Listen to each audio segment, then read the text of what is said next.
오늘 본문은 북이스라엘의 멸망, 그 이후의 이야기가 기록되어져 있습니다.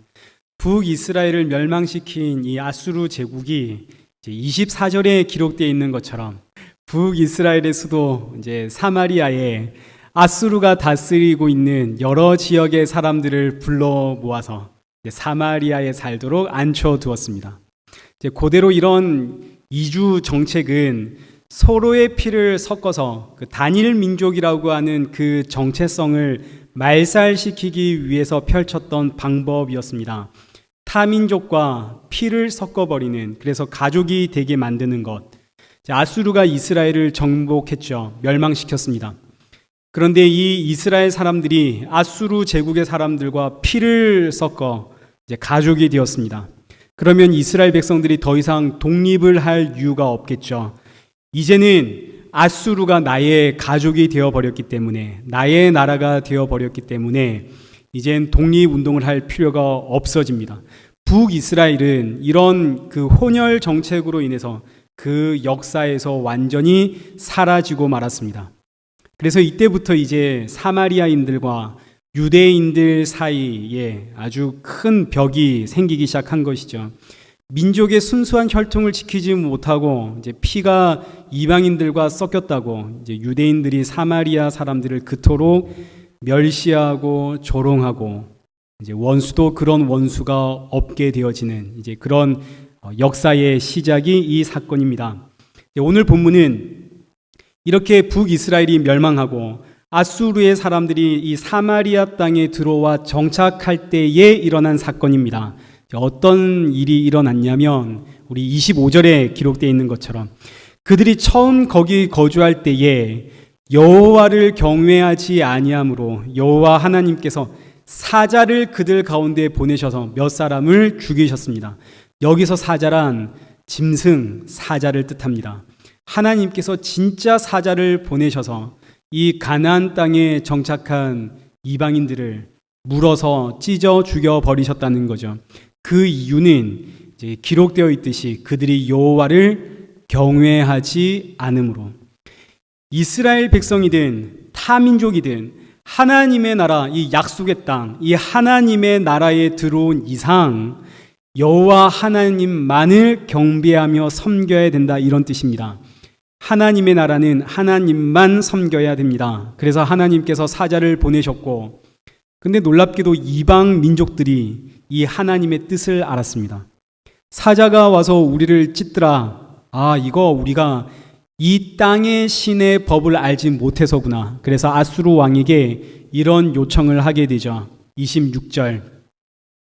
어떤 사람이 아수르 왕에게 말하여 이르되 우리가 그 땅 신의 법을 알지 못함으로 그들의 신이 사자들을 보내 우리를 죽였습니다.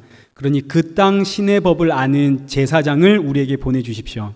그래서 27절에 아수르 왕이 북이스라엘에서 사로잡아온 제사장 한 사람을 그곳으로 보내서 그 땅 신의 법을 백성들에게 가르치도록 명령을 했고, 28절에 기록되어 있는 것처럼 이에 사마리아에서 잡혀온 제사장 중 한 사람이 베델에 살면서 이제 그 땅에 거하게 된 이방 민족들에게 여호와 하나님을 어떻게 경외해야 하는지를 가르쳤습니다. 너무나 잘했죠. 너무너무 잘했습니다. 근데 문제는 뭐냐면 북이스라엘에 여호와 하나님을 경외할 줄 아는 그런 제사장이 있느냐 하는 것이 문제입니다. 우리 역대하 11장 13절 말씀을 한번 보시죠. 온 이스라엘의 제사장들과 레위 사람들이 그들의 모든 지방으로부터 르호보암에게로 돌아갔습니다. 르호보암은 솔로몬의 아들입니다. 솔로몬의 아들 이 르호보암 때에 이스라엘의 나라가 반으로 갈라지게 되죠. 이스라엘 12지파 중에 10지파는 여로보암을 따라서 북으로 올라가고 남은 2지파는 르호보암을 따라서 남유다에 정착하게 되어집니다. 여로보암 왕을 따라서 북이스라엘로 갔던 이 10지파의 모든 제사장들과 레위 지파 사람들이 다 지금 남유다로 도망갔다는 거죠.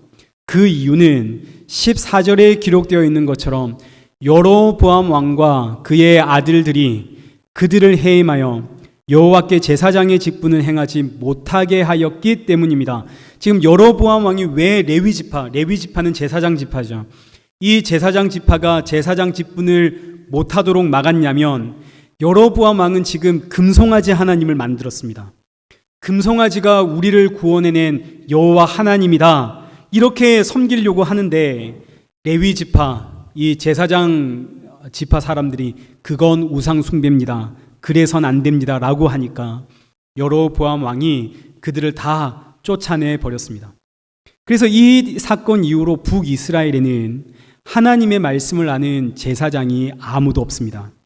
정통 레위 지파는 다 여로보암 왕을 피해서 남유다로 도망갔기 때문에 북이스라엘에는 참 제사장이 없고 왕이 세운 사람, 왕에게 잘 보이길 원하는 사람들이 제사장이 되었습니다.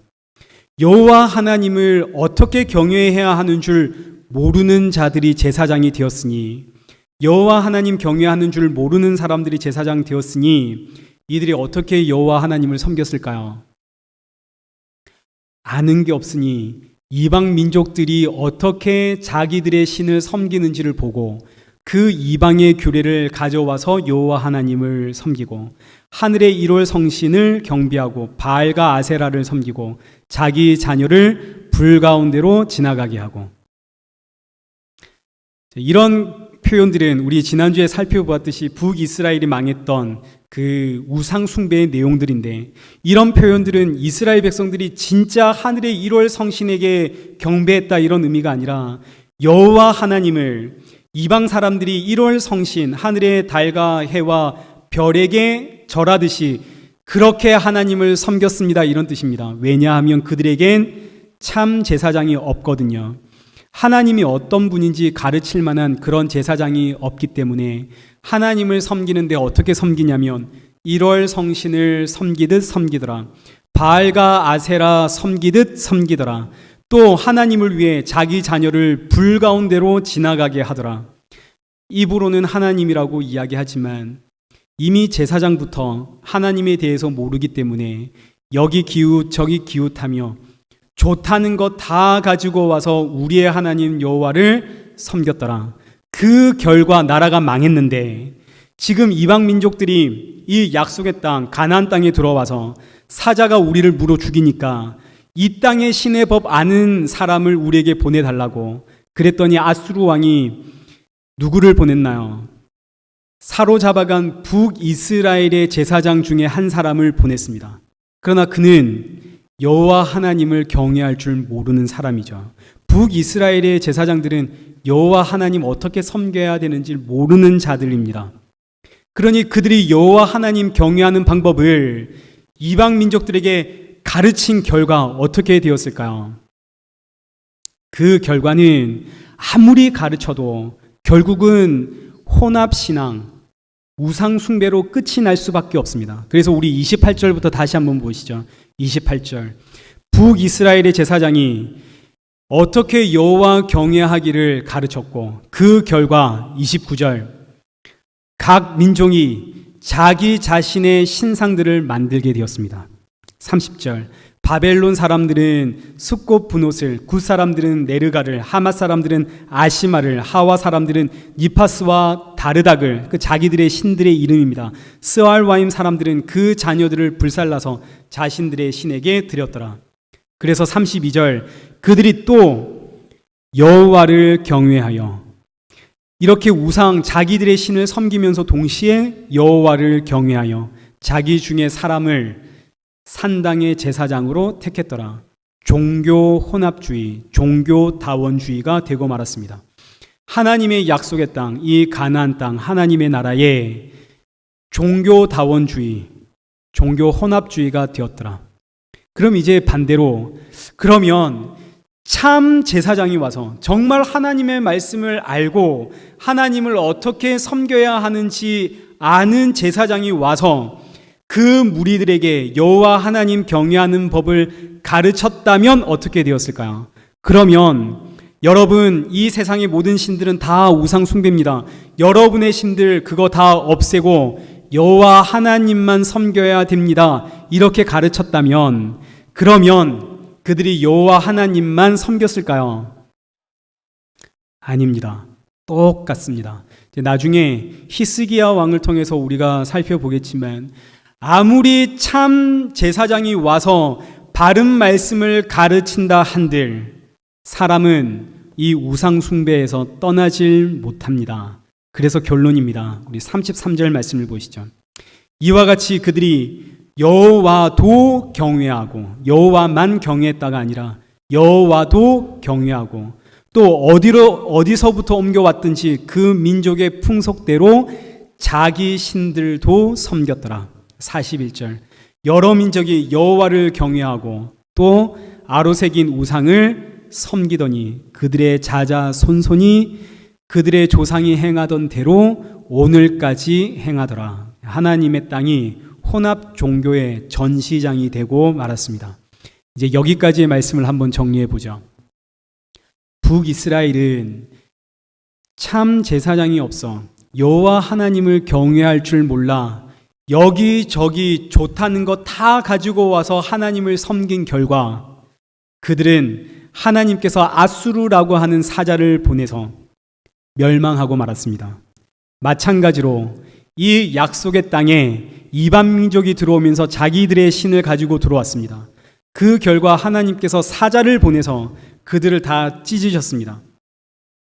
이 말씀의 내용은 누구든지 하나님의 땅, 이 약속의 땅에 들어온 자는 반드시 하나님만 섬겨야 된다 이런 뜻이 되겠죠. 그러면 이제 오늘날 하나님이 우리에게 허락하신 약속의 땅, 하나님의 나라는 어디에 있습니까? 하나님의 나라, 하나님의 약속의 땅에 살면 그 땅에서 여호와 하나님만 섬기질 못하면 반드시 사자가 와서 우리를 물어뜯습니다. 그러면 오늘 우리가 사는 이 하나님의 약속의 땅, 약속의 나라는 어디에 있습니까? 구약 시대에 이 옛 언약의 시대에 약속의 땅은 가나안입니다. 그러나 오늘 이 신약 시대, 새 언약의 시대의 약속의 땅은 가나안 땅이 아니라 예수를 믿는 우리 성도가 하나님의 약속의 땅입니다. 그래서 베드로전서 2장 9절 말씀을 한번 보시죠. 너희는 택하신 족속이요 왕같은 제사장이요 거룩한 나라요. 누가 하나님의 나라인가요? 성도가 하나님의 나라, 성도가 거룩한 나라, 성도가 하나님의 약속의 땅입니다. 오늘 우리가 약속의 땅이죠. 그렇다면 오늘 우리는 이 육신이라고 하는 이 약속의 땅, 이 하나님의 나라에 살면서 얼마나 하나님만 섬기며 살아가고 있나요? 우리가 하나님의 나라인데, 약속의 땅인데, 우리는 세상도 사랑하며 삽니다.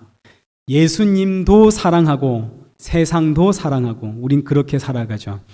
예수님 사랑하지만 내 자녀도 사랑하고 있고, 예수님 사랑하지만 내 가정도 너무나 소중하고, 예수님 사랑하지만 돈도 너무나 좋고, 신앙생활을 열심히 하는 이유는 내 자녀가 잘 되고 내 가정이 잘 되고 내 일터가 잘 되기 위해서입니다. 이것이 우상 숭배이지만 사람은 이 우상 숭배에서, 이 혼합 신앙에서 절대로 벗어날 수가 없습니다. 지금 북이스라엘은 제대로 된 제사장이 없어서 혼합 신앙, 우상 숭배의 현장이 된 것 같지만, 그러나 이제 곧 살펴볼 남유다는 제대로 된 제사장이 있어도, 하나님의 말씀을 선포하는 선지자가 있어도 우상 숭배에서 벗어나지 못하는 것 이제 확인하게 될 겁니다. 그러니 이 땅에 발붙이고 사는 한 성도는 세상 사람들 말할 것도 없고 우리 성도 역시 우상 숭배에서 벗어날 수가 없고, 그러니 우리 성도에게 사자가 찾아오는 것은 마땅하지 않겠습니까? 하나님께서 하나님의 나라에 사자 보내신 이유가 뭔가요? 우상 숭배에서 벗어나라고, 여호와 하나님만 섬기라고 사자를 보내십니다. 그래서 하나님의 나라에 팽배한 그 우상 숭배와 그 혼합주의를 하나님께서 탈탈 털어내시기 위해 사자를 보내시죠. 그러니 이 사자를 보내신 이유는 하나님께서 하나님의 백성을 구원하기 위해 사자를 보내심입니다. 하나님의 백성을 구원하기 위해 사자를 보내죠. 오늘 이 시대도 똑같습니다. 오늘 우리가 사는 이 시대에도 하나님은 오늘 우리에게, 하나님의 나라인 오늘 우리 각자에게 사자를 보내십니다. 그 사자는 경제적인 사자도 될 수 있을 것이고, 상황과 환경의 사자도 될 수 있을 것이고, 어떤 사람이라고 하는 사자도 될 수 있겠지만, 그러나 진짜 하나님께서 우리에게 보내신 사자는 예수 그리스도이시죠. 하나님의 백성을 구원하기 위해 하나님이 보내신 사자는 예수 그리스도. 그분이 이곳에 오셨습니다. 예수님이 오셔서 우리를 붙잡고 어디로 끌고 가시냐면 십자가로 끌고 가시죠. 십자가는 죽음의 자리입니다. 죽는 자리. 너 이 세상에서 죽어야 돼 하고 우리를 붙잡고 십자가로 끌고 가시고, 세상의 이 우상에서 죽어야 돼 하고 우리를 십자가로 끌고 가시고, 그 혼합신앙에서 죽어야 돼 하고 우리를 십자가로 끌고 가시고, 그런데 이 십자가의 길이 얼마나 험한지 이 길을 우리는 좁은 문, 좁은 길이라고 표현하고, 사도 바울은 이 길에서 살 소망까지 끊어졌다라고 고백을 합니다. 그러니 성도에게 남대없이 찾아오는 고난, 이유 없이 까닭 없이 찾아오는 고난, 그런 것 없죠. 성도는 하나님의 나라입니다. 하나님 나라의 주인은 예수님이시죠. 그런데 오늘 나를 보니 예수님이 주인이 아니라 여전히 내가 주인입니다. 나는 예수님도 사랑하고 세상도 사랑합니다. 그래서 찾아오는 고난이요, 날 구원하기 위해서 이 고난은 하나님이 보내신 사자가 되는 것이죠. 자, 그러면 이제 이 내용이 열왕기하 이제 18장에도 똑같이 다시 한번 반복이 됩니다. 그래서 우리 열왕기하 18장 우리 1절부터 8절까지를 다시 한번 똑같은 내용을 다른 사건으로 우리 함께 살펴보도록 하겠습니다. 열왕기하 18장 1절부터 8절까지는 이제 히스기야 왕의 이야기가 시작이 됩니다. 히스기야 왕의 이야기는 20장까지 걸쳐서 이어지는데 아주 큰 비중을 차지하고 있습니다. 히스기야 왕은 이스라엘의 그 남유다의 그 수많은 왕들 가운데 첫 번째 손에 꼽히는 가장 위대한 왕, 이렇게 표현할 수 있겠죠. 가장 훌륭한 왕, 이렇게 표현이 되어집니다. 이 히스기야 왕이 우리 이제 1절 한번 보시죠. 북이스라엘 왕 호세아 제3년에 남유다에서 왕이 되었습니다. 호세아는 북이스라엘의 마지막 왕입니다. 그러니 이 의미는 히스기야가 왕이 되었을 때 히스기야 왕은 북이스라엘이 3년 동안 아수르에 포위되어 있다가 마침내 멸망하는 그 모든 과정을 이 히스기야 왕이 다 눈으로 지켜보았다, 이런 뜻입니다. 북이스라엘이 왜 멸망했나요? 우상 숭배 때문에 멸망했습니다. 남유다의 히스기야의 아버지는 아하스입니다. 아하스 왕은 남유다 역사상 가장 악한 왕입니다. 온갖 우상을 수입해서 성전에다가 그 우상 집어여놓고 성전에서 우상 숭배했던 왕이죠. 아수르 왕을 만나러 갔다가 아수르 왕이 섬기는 그 신의 제단을 보고 감동해서 성전에 있는 하나님의 제단, 여호와의 제단 치워버리고 거기다가 아수르 왕의 제단, 그거 똑같이 만들어 놓고 거기서 우상 숭배했던 왕입니다. 뿐만 아니라 남유다 곳곳에 산당 만들어서 온 나라를 우상 숭배의 나라가 되도록 만들었고, 또 본인은 신에게 얼마나 정성을 갖다 바쳤는지 자기 자녀를 불 가운데로 지나가게 했습니다. 북이스라엘의 모습과 똑같죠. 북이스라엘과 똑같은 이 아하스 왕이 죽고 그 아들 히스기야가 왕이 되었습니다. 근데 히스기야 왕이 보니까 우리 아버지와 똑같았던 저 북이스라엘이 멸망하는데 그 이유를 선지자와 선견자들, 그 당시에 활동했던 선지자들은 다 호세야, 이사야 선지자들인데 그들의 소리를 들어보니 북이스라엘의 멸망한 이유는 우상 숭배 때문이랍니다. 이 소리를 듣고 히스기야 왕이 정신이 번쩍 든 것이죠. 북이스라엘의 그 멸망을 보면서 우리도 이렇게 살다간 멸망하겠구나. 하나님의 심판을 피할 수 없겠구나. 우리 여호와 하나님만 섬기자. 그래서 히스기야 왕이 남유다에서 아주 엄청난 종교 개혁을 일으키게 됩니다. 우리 4절 말씀 한번 보시죠. 히스기야 왕이 가장 먼저 한 것이 온 이스라엘의 산당 제거했던 일입니다. 세상에 남유다 역사상 산당을 제거한 왕이 드디어 처음 등장을 합니다. 그 누구도 제거하지 못했던 이 산당을 히스기야 왕이 제거하며 시작하는 거죠. 남유다에 있던 이 산당은 기복신앙이고 민간신앙이고 혼합신앙입니다. 성전 제사는 예루살렘 성전에서 드리는 이 제사는 정해져 있습니다.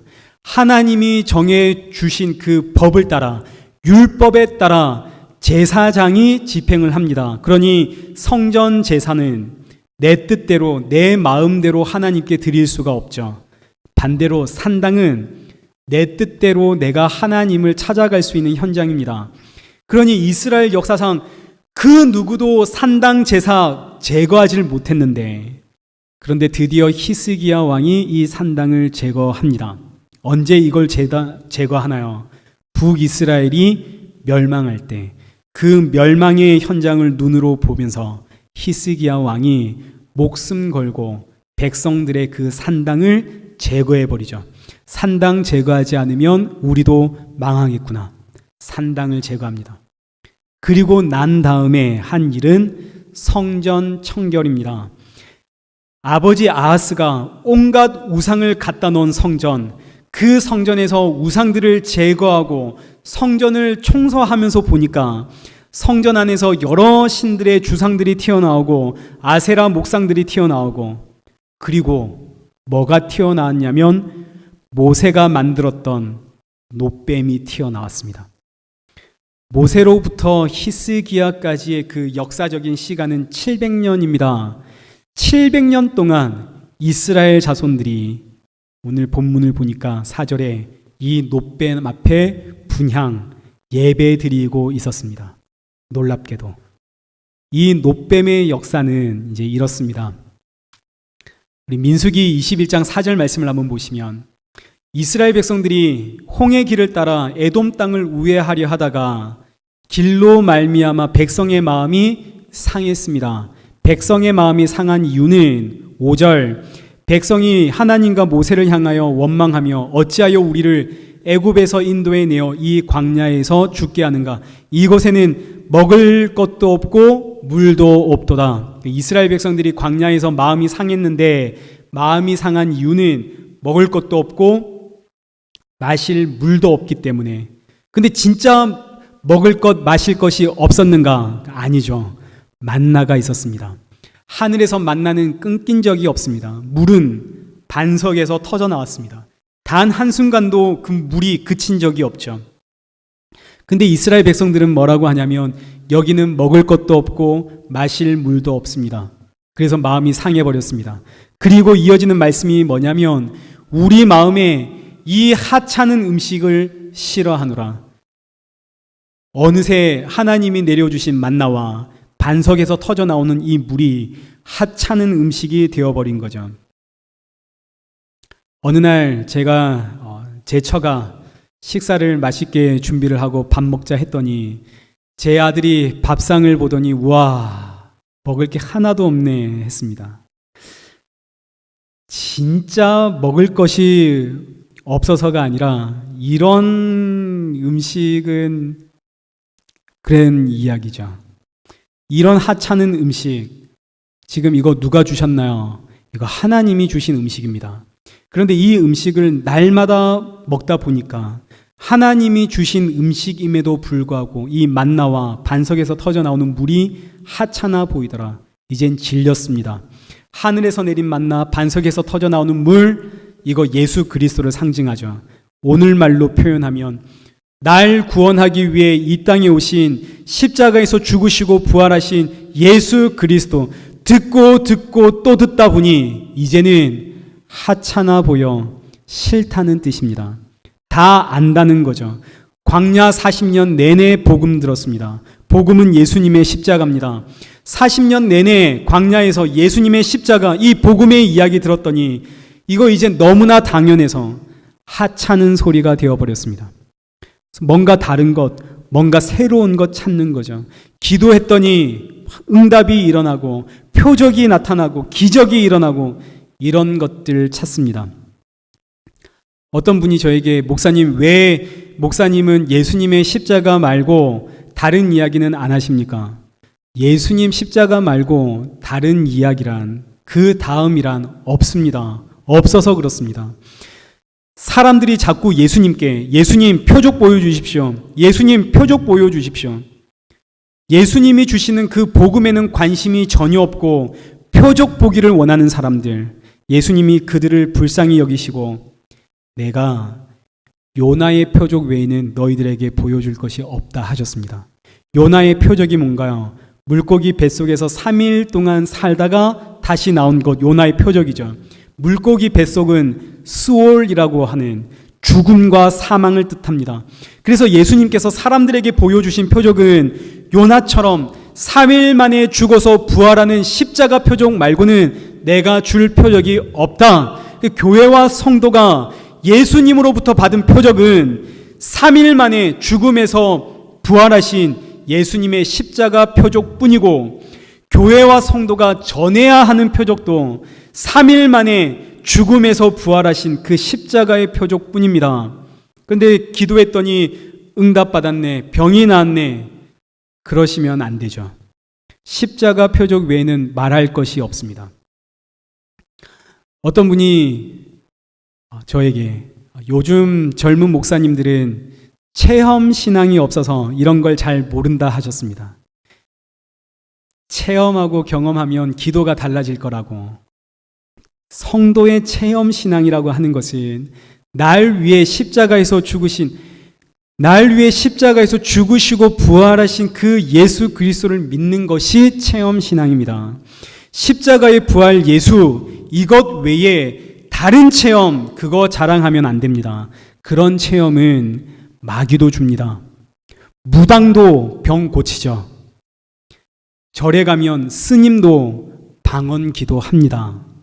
그러니 체험 받아서 그거 자랑하시면 절대 안 됩니다. 교회와 성도의 체험은 오직 십자가에서 죽으시고 부활하신 예수 그리스도의 표적뿐입니다. 이 체험뿐입니다. 그런데 지금 이스라엘 백성들은 이 늘 먹는 만나, 이 늘 듣는 이 복음에 지쳤습니다. 이제 이거 하찮은 음식 되어버렸죠. 이 하찮은 음식 우리는 싫어하노라. 그러자 하나님이 어떻게 하셨나요? 6절 한번 보시죠. 하나님이 불뱀 보냈습니다. 불뱀을 통해서 백성을 물게 함으로 백성 중에 죽은 자가 많더라. 이건 무슨 뜻인가요?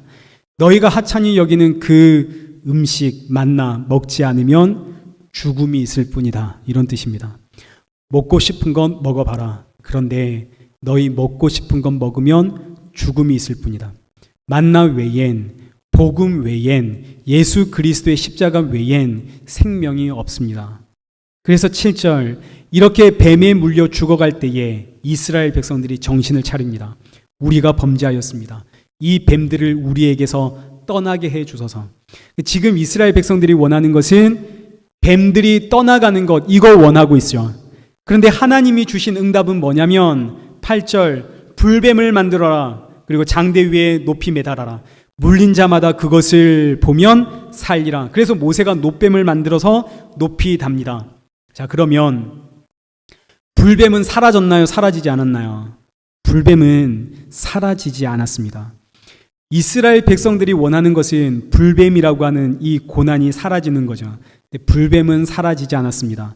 여전히 사람들 사이에서 물어대고 사람들은 불뱀에 물려서 아파하고 죽어갑니다. 그런데 이 불뱀을 없애주기는커녕 저 장대 위에 높이 달린 놋뱀 보면 산다.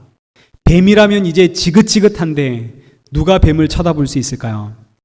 이것이 십자가의 이야기입니다.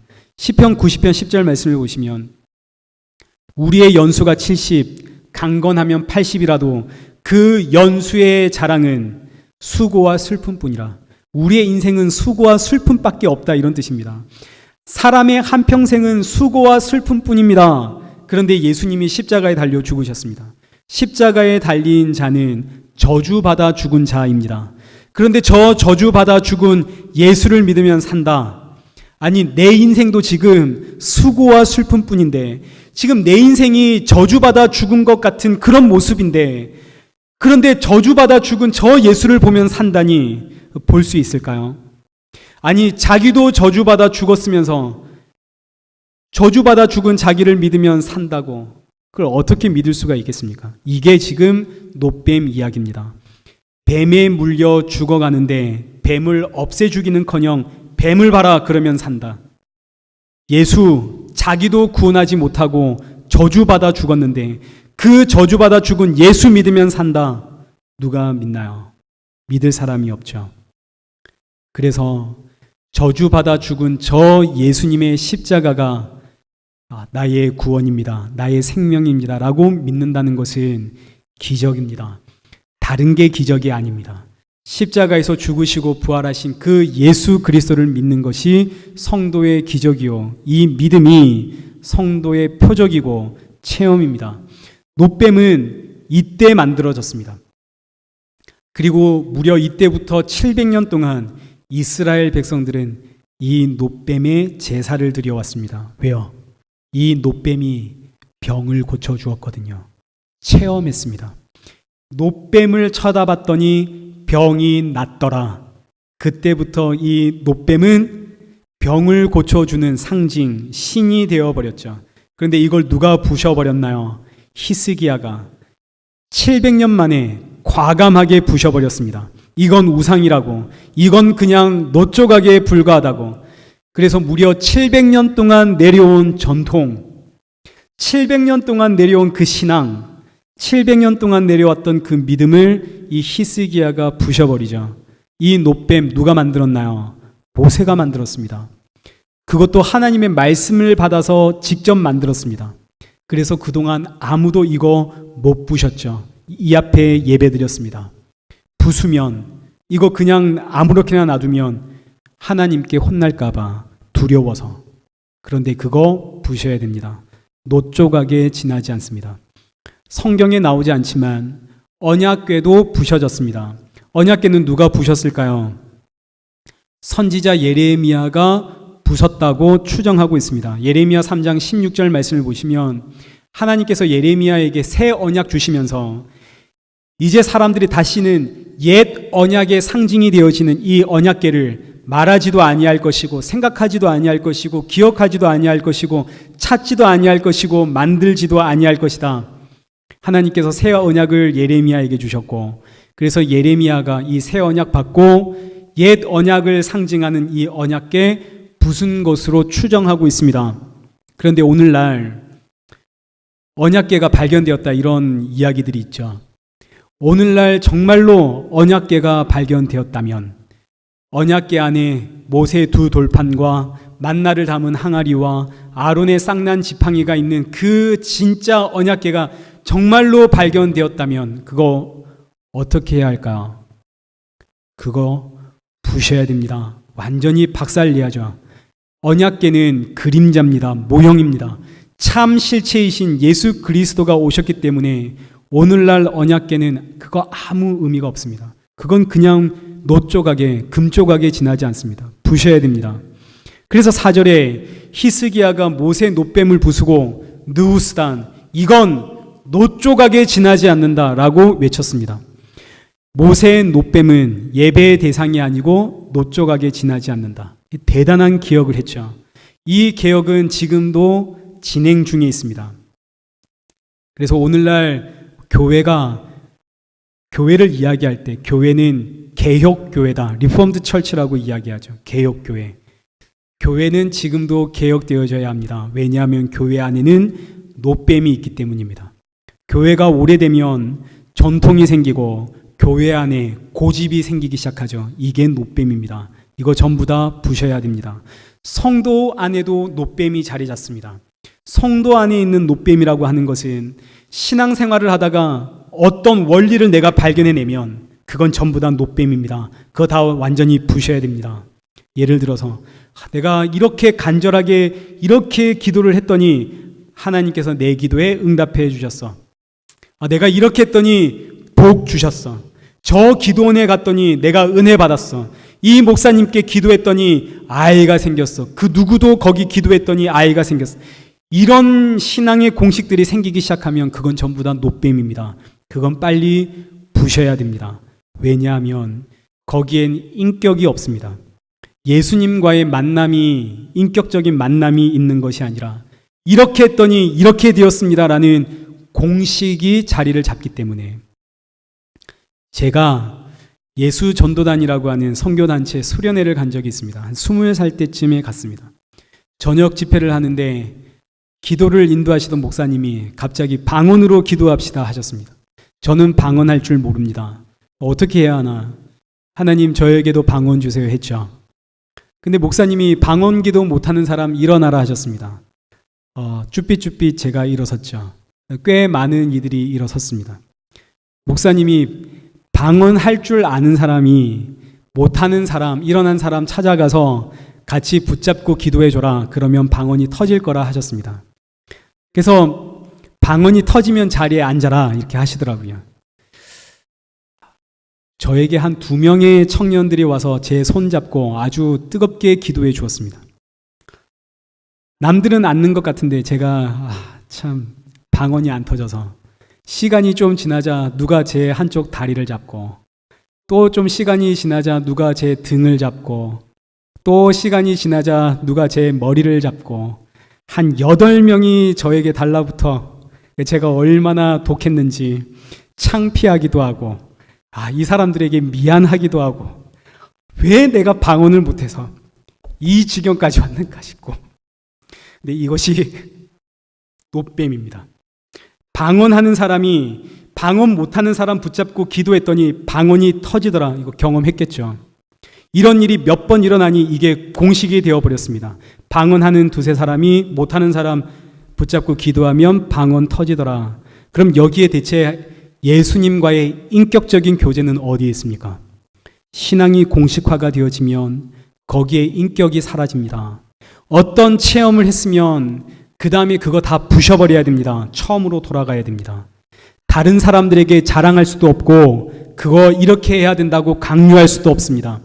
성경 공부를 했더니 교회가 부흥됐다. 아니요.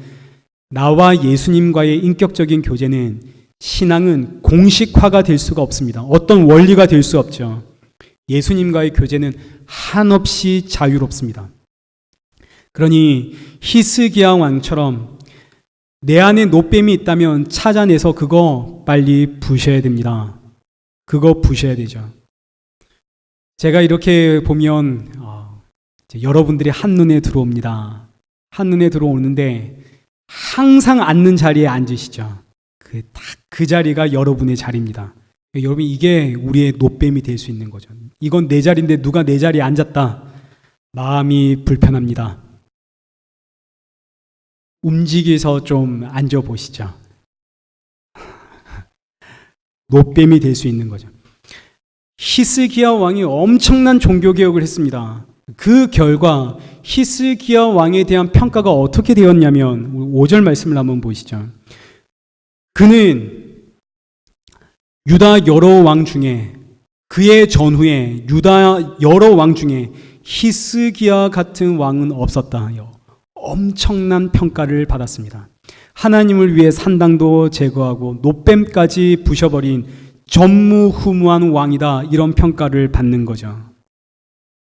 이런 평가 받은 왕이 없습니다. 히스기야 왕뿐입니다.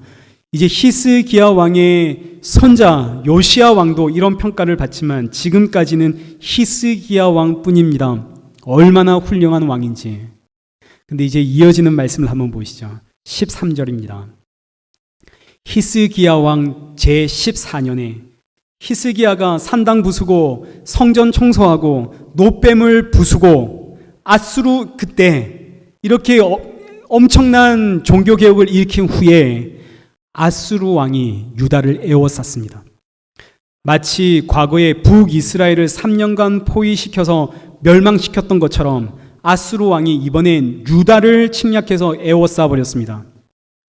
그동안 히스기야의 아버지 아하스는 아수르 왕에게 조공을 바쳤는데 히스기야는 하나님만 섬기기로 작정한 왕입니다. 그래서 산당도 제거했고 노뱀도 제거했고 아수르 왕을 섬기는 것도 멈췄습니다. 그 결과 아수르 왕이 쳐들어왔죠. 그랬더니 이 히스기야 왕이 어떤 일을 했냐면 14절 사람을 보내서 아수르 왕에게 이르되 내가 범죄하였습니다. 이게 뭔가요? 우리 다음 주에 자세히 살펴보겠지만 방금까지만 해도 히스기야 왕은 하나님만 섬기겠다고 산당 제거했고 노뱀 제거했죠.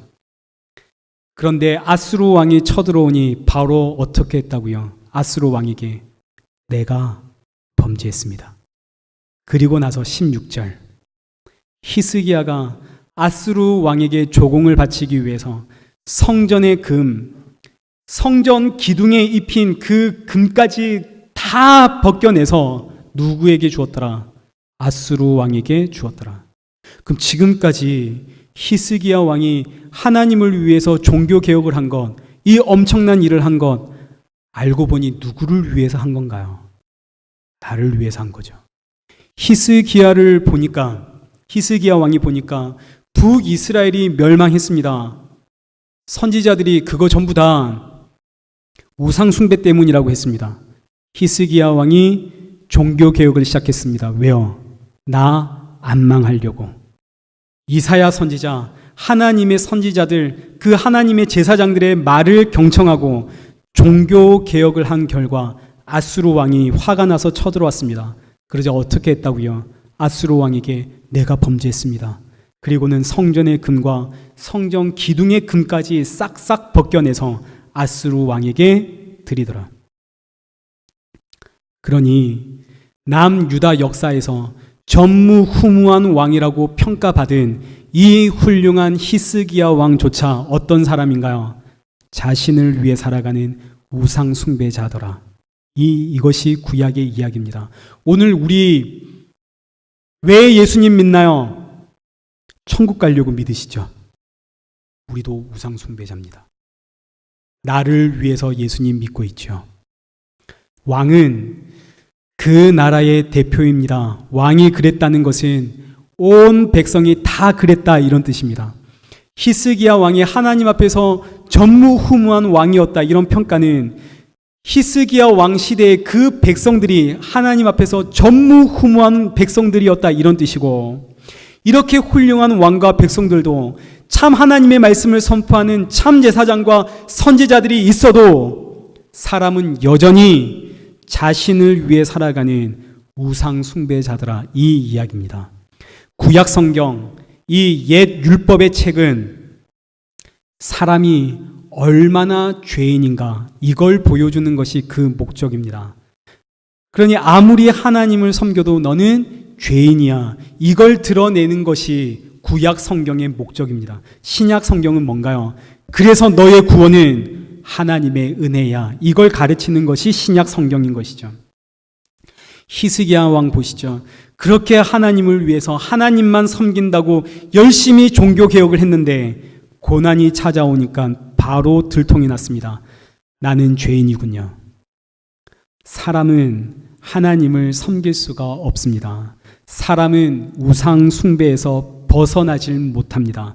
참 제사장이 없었던 북이스라엘이나 참 제사장이 있었던 남유다나 다 똑같습니다. 사람은 죄에서 벗어날 수가 없습니다. 그럼 이제 우리 어떡하나요? 그래서 여기 복음이 시작되죠. 요한복음 12장 32절. 예수님의 말씀입니다. 내가 땅에서 들리면 모든 사람을 내게로 이끌겠노라. 이게 복음입니다. 예수님께서 노뱀처럼 저 십자가에 높이 들리면 십자가의 죽음을 뜻하죠. 십자가에서 죽으시면 그 다음에 어떻게 하신다고요? 내가 너희를 내게로 이끌겠노라. 예수님 지금 어디에 계십니까? 십자가에 계십니다. 예수님이 저 십자가에서 죄에서 벗어나지 못하는 우상 숭배하며 나를 위해 살아가고 있는 나를 성령의 줄 던져서 나를 꽁꽁 묶어서 십자가로 끌어당기시죠.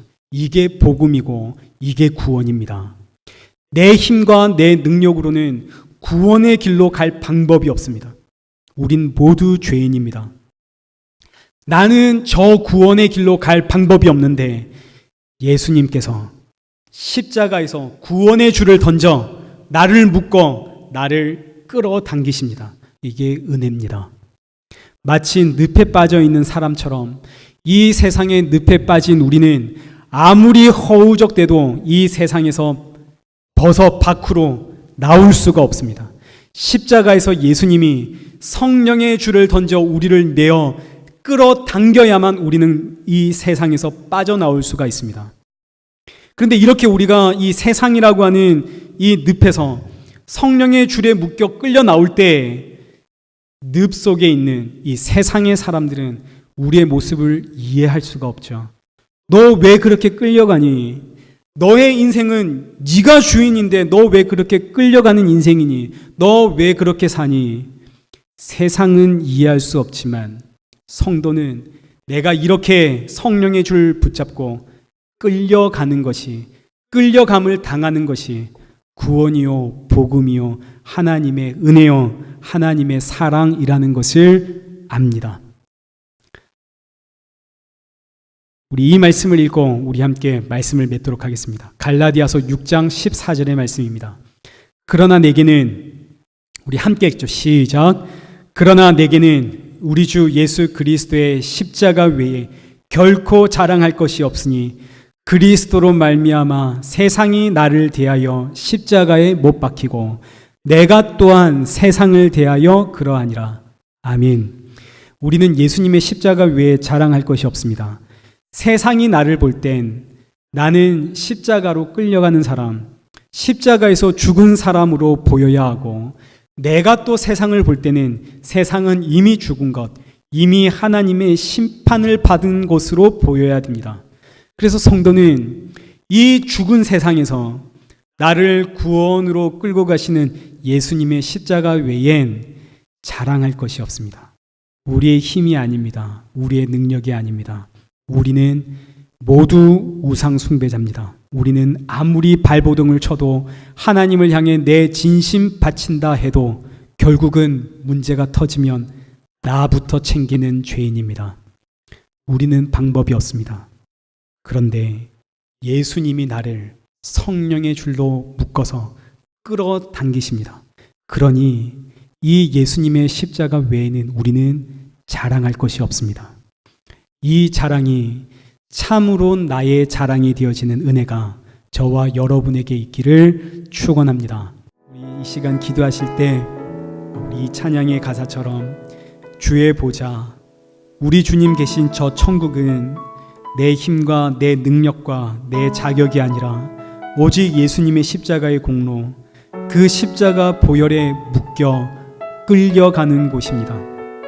난 여전히 이 세상이 좋은데 주의 보좌를 향해 끌려가는 것, 이것이 복음입니다. 우리 이 시간 기도하실 때 이 복음을 들을 때마다 하찮은 것이 아니라 감사요 은혜가 되어지는 믿음의 성도가 되도록, 주께서 내 삶의 현장에 여러 가지 모양의 사자를 보내실 때마다 나를 신실하게 때리시는 하나님께 감사와 찬양을 할 수 있는 성도가 되어지도록 성령의 충만함과 날마다 믿음 더해 주시기를 구하며 우리 이 시간 함께 우리 주신 말씀을 붙잡고 기도의 자리로 나아가겠습니다. 기도하겠습니다.